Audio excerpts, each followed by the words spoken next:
बहू और सास के रिश्ते को भारतीय समाज में अक्सर जटिल और चुनौतीपूर्ण माना जाता है। हालांकि हर घर की कहानी अलग होती है और कई बार यह रिश्ता बहुत ही प्यार और समझदारी का उदाहरण भी बन जाता है। एक ऐसी ही कहानी है सीमा और उसकी सास निर्मला देवी की, जो एक छोटे से शहर में एक संयुक्त परिवार के साथ रहती थीं। सीमा की शादी हुए कुछ ही महीने हुए थे और उसे अपने नए घर के तौर तरीकों को समझने में समय लग रहा था।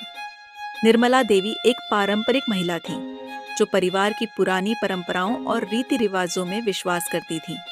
वहीं सीमा एक पढ़ी लिखी और आधुनिक सोच रखने वाली लड़की थी, जो हर चीज को तर्क और खुले दृष्टिकोण से देखती थी। दोनों के विचार और जीवन शैली में यह अंतर अक्सर गलतफहमियों को जन्म देता। शुरुआत में सीमा को लगा कि उसकी सास उसे समझ नहीं रही और बार बार टोकती रहती है।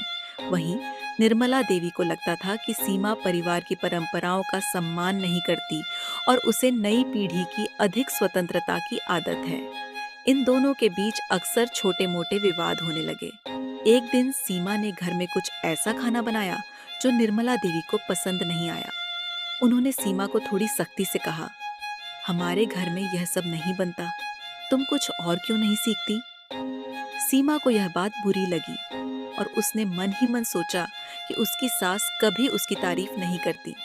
हालांकि समय के साथ सीमा को समझ में आने लगा कि उसकी सास की नाराजगी सिर्फ परंपराओं के प्रति उनके गहरे लगाव के कारण है।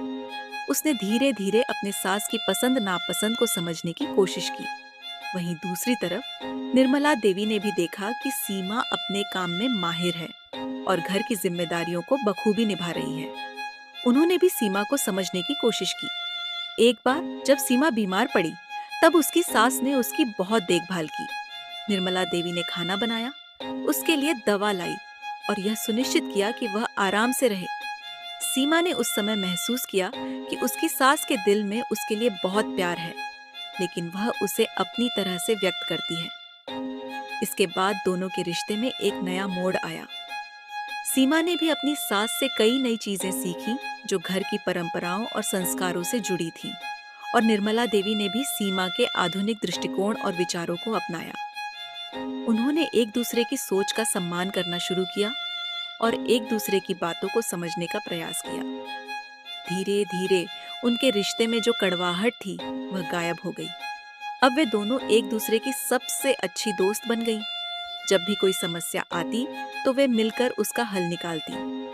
सीमा ने यह समझ लिया कि सास बहू का रिश्ता सिर्फ समझदारी और धैर्य से ही मजबूत हो सकता है। इस तरह सीमा और निर्मला देवी ने अपने रिश्ते को परिपक्वता और प्यार के साथ संभाला। उनकी कहानी इस बात का प्रमाण है कि अगर सास बहू एक दूसरे को समझने और स्वीकारने की कोशिश करें, तो यह रिश्ता बहुत ही खूबसूरत और प्यार से भरा हो सकता है।